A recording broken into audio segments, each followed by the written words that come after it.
পরানো যাহা।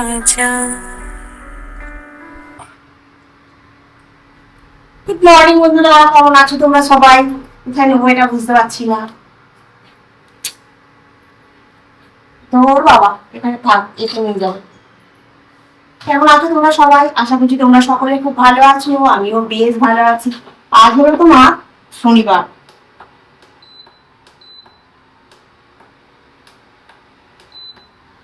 বলতাম বলে কি প্রবলেম হচ্ছে মনে হচ্ছে। তো হাঁটতে গেছিলাম, হেঁটে এলাম, এসে ঠাকুরের স্থান পরিষ্কার করে গোপালকে তুলে গোপালের ভোগ দিয়ে চা বসালাম। ঘড়ির কাঁটা এখন কটা বাজে রে? 7:45, 6:45 না? তোমার তো 7টা দেখাচ্ছে, 7টা বাজেনি, 10 মিনিট। 7টা বাজে? তোর মোবাইলটা ফাস্ট আছে। আমার মোবাইল ফাস্ট নেই, তুই স্লো আছিস। আজকে কি সুন্দর হাওয়া দিচ্ছে, একদম খুব ভালো। এরকম যদি সারাদিন হাওয়াটা দিতে থাকে বেশ ভালোই লাগে। চলো এখন বসে তুমি তোমাকে চাটা খাই, খেয়ে দিয়ে রান্না করবো, ঠিক আছে? মাছটাকে বার করে রেখে দিয়ে আসলে ভালো হতো। ঠিক আছে, চাটা খেয়ে মাছটাকে বার করে রেখে দিই। আর কি করবো রান্না সেটাই ভাবছি। কালকে তো ঝোল খাওয়া হয়েছে, আজকে কি হবে? ঝাল।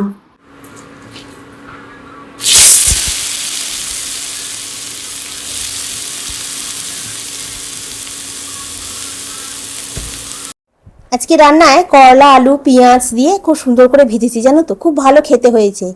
আর কালকে না ডিমের ঝোলটা আছে, ঝোল না ওই ঝালটা আছে আর কি। ওই ঝালটার মধ্যেই না আজকে মাছটা যে ভাজছি, ওই মাছটা ভেজে ওই ঝালের মধ্যেই দিয়ে দেবো, জানো তো। কি বলো তো, ফেলে না দিয়ে না এইভাবে ব্যবহার করে নিলে জিনিসটা খাওয়াও হয়ে যায় আর জিনিসটা নষ্ট হয় না। আর সংসারে না একটু বুঝে চলতেই হয়, জানো তো, মানে সব কিছুটা দিয়ে একটু ম্যানেজ করা যাকে বলে। সেই তো আবার আদা রসুন বেটে তোমার ঝাল করব, তার থেকে দরকার কি আছে, আমার তো ঝাল আছে। ওর মধ্যে একটুখানি পেঁয়াজ দিয়ে একটু নাড়ানাড়ি করে নিলে তেলেতে, তারপরে ঝালটা ঢেলে দাও, একদম সেম টেস্টি হবে। একটুখানি নুন দিয়ে দাও জাস্ট, ব্যাস। এই দিয়ে খুব সুন্দর হয়েছিল ঝালটা, জানো তো। আর আজকে তনুর জন্য ঝাল সুজি করব, কারণ সেদিনকে যে ঝাল সুজি করে দিয়েছিলাম, ও বলছে আজকে একটুখানি আমার জন্য ঝাল সুজি করে দাও না, বলে একটু ঝাল সুজি করব। আর এই দেখো, এই যে কাটারটা কিনেছি না, সত্যি কথা বলতে কাটারটা এত ভালো হয়েছে, আর এত গাজর শশা এত পাতলা পাতলা কাটছে না, তুমি তোমার মনের মতো করে কেটে নিতে পারবে, জানো তো, এত সুন্দর হয়েছে। আর কি বলতো, এই ছোট ছোট জিনিসগুলোই না রান্নাঘরের কাজটাকে অনেকটা সহজ করে দেয়, জানো তো, আর মজারও করে দেয়। আর এই যে গাজর ক্যাপসিকাম এগুলো যে কাটি না, এগুলো কি বলতো চপারে দিয়ে দিই, চপারে দিয়ে একটু চপ করে নিলে না একদম তোমার মিহি হয়ে যায় জিনিসটা, জানো তো। আর তেলে দিলে না ঝটাঝট ভাজা হয়ে যায়, আর জিনিসটা তাড়াতাড়ি নরমও হয়ে যায়, আর খেতেও ভালো লাগে। এসব নুন সুজি বলো এইসবেতে না সবজি খুব ছোট ছোট করে কেটে দিতে হয়, তাহলে বেশ খেতে টেস্টফুল হয়। আর আলুও দিয়েছি, একটুখানি আলু দিয়েছি, সেটাও আমি ওই চপারে চপ আর করে এই হলো নিয়েছি। আজকে আমার টিফিন। এ দেখো ঝরঝর, আজকে একটু সুজিটা বেশি হয়ে গেছে, পরিমাণ অনেকটা রয়ে গেছে আমার জন্য। এ দেখো মাছটাকে কিরম ভাবে খেয়েছে, দেখো, দেখতে পাচ্ছ? ভাতও পড়ে আছে, আর এখানে করলা আলু ভাজাও পড়ে আছে। ঘড়ির কাটা এখনো 8টা ওই 20 ঘরে বাজে। ও এইরকম ভাবে মাছ খায়, একদম মাছ ভাত যেন কিছু ভালো লাগছে না ওর খেতে। খালি পনির রান্না করো, নালে পোস্ত করো, নালে বড়ার তরকারি করো, খালি নিরামিষ রান্না করো, ওকে মাছ ফাছ আর দিলে হবে না। আর আমার ওর জন্য খাওয়া উঠে যাবে আমার মনে হচ্ছে, জানো তো। ও মাছটাকে কিরম ভাবে, আমি যে কিভাবে মাছ খায় মানুষ, মাছটাকে এরা মধ্যিখান থেকে ভেঙে দিয়েছে। তাহলে মাছটা তো মানুষ ধার থেকে কেটে কেটে খায়, মধ্যিখান থেকে এরা ভেঙে দিয়ে ওখান থেকে একটু করে। আমি কি তুই আজ ভাত একদম তো খেলি না, বলছে ট্রেনটা এসে গেছে। তাহলে কি বলবো? একটু আগে থাকতে ওঠ, উঠে রেডি ফেডি হ। না, এইগুলো না আমার খুব রাগ হয়, জানো তো। ওই জন্য রান্না বান্না আমার করতে ইচ্ছে করে না এক সময়। ভালো করে গুছিয়ে না পেট ভরে খেয়ে গেলে একটু হয়। এইরকম প্রতিদিন তবু অন্যদিনকে এতটার মতো ভাত রেখে দেয়, আর এক একদিন এইরকম করে ভাত রেখে দেবে। খালি দেরি হয়ে যাচ্ছে, ট্রেনটা আজকে তাড়াতাড়ি এসে গেছে, ওই জন্য ছুটলো একদম। আমি বলছিল আজকে তো তোর অনেক জায়গায় রাস্তা ফাস্তা যদি বন্ধ ফন্ধ হয় তো যাওয়ার দরকার নেই, বললো না যেতে হবে, বলে চলে গেল। যাই হোক, গেছে, সাবধানে যাবে। আর এই ভাত ফাতগুলো এখন গুছিয়ে রাখি, আর এই আমি এখন এইটা খেয়ে নেবো, গরম গরম সুজিটা খেয়ে নেবো, নিয়ে শসা মশা দিয়ে খেয়ে আর তারপরে এই কাজে হাত দেবো। তো চলো কাজ করে নি। আমার জন্য তো ল্যাজা আছে, আমি ল্যাজা খেতে ভালোবাসি, আমি মাছ ফাছ খেতে ভালোবাসি। আর ও দেখো, ও এখন ইদানিং এরকম হয়ে গেছে, ইদানিং যবে থেকে এখানে চাকরিতে ঢুকেছে তবে থেকে এরকম হয়ে গেছে। তবে থেকে সবেতে খালি ওই নিরামিষ করো। আর ওরা তো কি তো ওরা ওইসব মাছের মাংসর ভিডিও দেখলে ও হটাও হটাও ইসকো হটাও, এরকম বলে তো। আর ওই দেখে দেখে ও এরকম হয়ে যাচ্ছে যত দিন যাচ্ছে। কোথায় বিয়ে দেবো বলো তো? নিরামিষ ঘরে বিয়ে দিতে হবে, যেখানে মাছ মাংস ডিম হয় না, সারাদিন খালি পনির হয় আর পোস্ত হবে, পনির হবে, এরম ঘরে দিতে হবে ওকে বিয়ে। আর ওর জন্য আমারও বন্ধ হয়ে যায়। আমি ওই জন্য এতে ওতে গেলে আমি মাংস খাই, আমি এক্ষুন থেকে আমি ছেড়ে দিতে চাই না। তো চলো আমি এখন এটা খাই, খেয়ে দিয়ে নিয়ে তারপরে হাত দিই কাজে, অনেক কাজ বাকি আছে আমার। শশাগুলো কি সুন্দর কাটা হয়েছে, আজকে ওইটা না দিয়ে কেটেছিলাম, ওই জন্য একটু স্লাইডে মোটা হয়েছে, আর ওইটা দিয়ে কাটলে এরম পাতলা পাতলা হয়। আর এই স্নান টান করে ঠাকুর ঘরে চলে এসেছি। জানো, গাছে যখন ফুল ফোটে তার একটা সৌন্দর্য দেখি, তাই না? মনে হয় গাছটা কত সুন্দর হয়ে গেল। কিন্তু এই ফুল ফোটার পিছনে একটা অন্যরকম মানে আছে জানো। ফুল শুধু না গাছকে সাজানোর জন্য না, এই ফুলটা ভগবানের পায়ে যাবে বলেই ফুটেছে। প্রকৃতি যেন নিজেই ভগবানের জন্য তৈরি করে রেখেছে। দেখবে এই একটা ছোট্ট ফুলের মধ্যে কতটা পবিত্রতা, কতটা শান্তি লুকিয়ে থাকে। আমরা হয়তো শুধু তুলেই দিই, কিন্তু এই ফুলের জন্মটাই যেন ভক্তির জন্য। গাছে ফুল ফোটা মানে শুধু সৌন্দর্য না, ওটা ভগবানের প্রতি একটা নিবেদন। তাই যখনই আমার গাছে ফুল ফোটে তখনই আমি আমার রাধা গোবিন্দর পায়ে, আমার মা কালীর পায়ে, নালে যে কোনো ঠাকুরের পায়ে আমি সবসময় নিবেদন করি, জানো তো।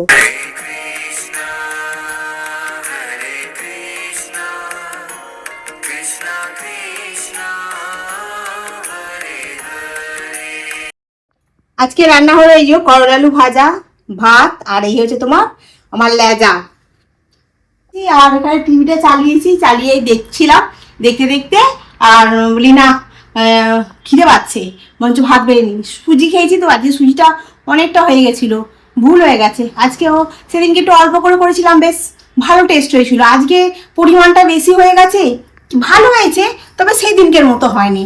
মানে সবে তুমি বলছিলেন সেদিনকের মতো হয়নি, কিন্তু বলছে কেন কি পড়ে না, আমি সবই পড়েছে কিন্তু আজকে পরিমাণটা বেশি হয়ে গেছে তো ওই জন্য ঠিক মানে সেদিনকের মতো ভালো লাগে না। আজকে দেখবে অল্প জিনিস দেখবে করলে দেখবে বেশি টেস্ট হয়, তাই না? মনে হয় যেন ইস আরেকটু হলে ভালো হতো। আর যেদিনকে দেখবে একটুখানি বেশি করে ফেলবে সেদিনকে আর টেস্ট হবে না। ওকে আজকে অনেকটাই দিয়েছি, বলছি বেশি দিব না, আমি না না যেটা দিয়েছি তোর হয়ে যাবে, তুই তো ওদেরকে দিয়ে সবাইকে খাস, তোর হয়ে যাবে। দিয়েছি, কি জানি আজকে কি বলবে, আজকে এসে বলবে তুমি কেমন করেছো, আমার নিজেরই ভালো লাগে না। সেদিনকের মতো অতটা ভালো হয়নি, ওরকমই হয়েছে। আর এই চানটা সমস্ত ঘরের কাজ করলাম, আজকে আর ক্যামেরা অন করিনি। রোজ রোজ কি দেখাবো, ঘর ঝাঁট দেওয়া মোছা। আজকে হাঁটতে গিয়ে নিচে আমাদের একটা তুলসী গাছ হয়েছিল, ওই তুলসী গাছটা নিয়ে সেখানে একটা টবেতে বসিয়ে সকালবেলা জল ফল দিয়ে দিয়েছি। বাঁচুক বাঁচলে তোমাদেরকে দেখাবো, জানো তো। আর তোমার জিন্সের প্যান্ট ছিল, আমার নাইটি ফাইটি ছিল, ওগুলো সব কেচে ধুয়ে পরিষ্কার করে সব মেলে দিলাম, দিয়ে আর পুজো পুজো করে আর এই এখন ভাতের থালা সাজিয়ে নিয়ে বসেছি। এবারে খেয়ে দিয়ে তোমার বাসন বাসন মাজবো, আরো কিছু কাজ আছে। আজকে তো শুক্রবার, এই সরি শনিবার, আজকে তুমি তাড়াতাড়ি চলে আসবে ঘরেতে। আর আজকে একটু ফুচকা বানাবো, তার জন্য তোমার মটর কড়াই আর ছোলা কড়াই ভিজিয়ে রেখে দিয়েছি। আর আলুটা একটু কম আছে, 2 পিস আলু আছে। ভেবেছিলাম বেলার দিকে যাবো আনতে, আর যাওয়া হয়নি, দূর পরে যাবো এখন বলে আর যাইনি। এই 2টো আলুকেই ভাবছি সেদ্ধ করে নেবো, নিয়ে করবো। খুব বেশি হবে না, ওটাই ভালো হবে, তারপর আমি গিয়ে বরং চাল নিয়ে আসবো। তো চলো খাই, খেয়ে দিয়ে একটু টিভিটা দেখি। আর এই দেখো এখানে আমি আলু আর মটর কড়াই সেদ্ধ করেছি। এই যে এটা ফুচকা, হ্যাঁ এটা ছোলা, এটা হচ্ছে তোমার তেঁতুল জল। এবার আমি রেডি করব। আমি একটুখানি ওই আলু স্টেশনের দিকে গিয়েছিলাম, ওই কোনো বলছিল ট্রেনেতে খুব ভিড় হয়েছে, নামতে ভাবতে পারবে কি পারবে না রে বাবা। তারপর আবার ওখানে গেলাম, বাইরেটাতে বেশ ভালো হাওয়া চলছে, জানলাটা ধুয়ে গেছিলাম, খুলে দিলাম। এবারে একটু মশলা মশলা ধুয়ে একসাথে সুন্দর করে মেখে ফেলি। আজকে সকালবেলা তোমাদের দেখানো হয়নি, বিগ বাস্কেট থেকে অর্ডার করেছিলাম লেবু এসছে, পাউরুটি আর দুধ আর শসা আর 3টে কলা। আমি তোমাকে বলছিলাম বিগ বাস্কেটের দাম বেশি নিচ্ছে, কম নিচ্ছে না, বরঞ্চ অন্য কোনো জায়গা থেকে হলে কম নেয়। 3টে না না ঠিকই তো আছে, 3টে লেবু 4টে লেবু 21 টাকা, ঠিকই নিয়েছে রে তনু। আমি ভাবছি বেশি নিয়েছে মনে হয়, ঠিকই নিয়েছে। 5 টাকা করে কিন্তু পিস, বাজারে 5 টাকা 7 টাকা নিচ্ছে। এখানেও তো তাই দেখছি লেখা আছে, দাম ফেলা আছে 21 টাকা 14 পয়সা। দেখো 22 টাকাই নেবে, 14 পয়সা তো আগে করবে না। চলো আমি মেখে নিই, ঠিক আছে। এবার হিসাব করে দেখছি, মনে হচ্ছে না বেশি। চালু হয়ে গেছে তনু ডিস্ট্রিবিউট করা, আর আমার সমস্ত কিছু রেডি হয়ে গেছে। আগে একটা খেয়ে দেখে বলবি তো কেমন হয়েছে। পরে মোটামুটি করবি, একটা খেয়ে বল। হ্যাঁ খা না, বলছি তো একটা খেয়ে দেখ, দেখে বল কেমন হয়েছে। রাখ, কড়মড় কড়মড় করছে একদম ফুচকা।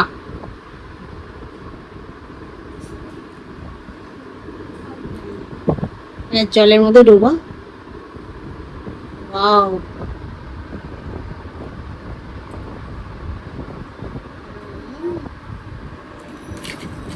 এককালে ফুটতে পারছি না গো। আরে কেমন হয়েছে? ভালো লাগছে? আলুটা মাখা ঠিক আছে? দেখুন জলের স্বাদটা নুন। আর আমি তাহলে উঠে বসছি। হ্যাঁ ঠিক আছে। বাইরে প্রচন্ড পরিমাণে ঝড় উঠেছে, আর ফুচকা এরকম কিনতে যাবে থেকে পাওয়া গেছে না, তবে থেকে আমার বাইরের ফুচকা খেতে ভালো লাগে না। এরকম বাড়িতেই করে খেতে ভালো লাগে। তো বাবা ছোট্ট চাকরি পায়, আর এই ফুচকাগুলো না ঝট করে নরম হয়ে যায় না বল।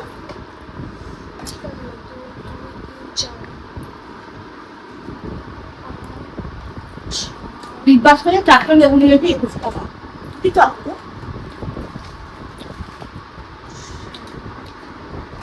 ও এত ফুচকা বের করতে ব্যস্ত যে আমি তো কতটা বললাম পাত্তাই দিচ্ছি না।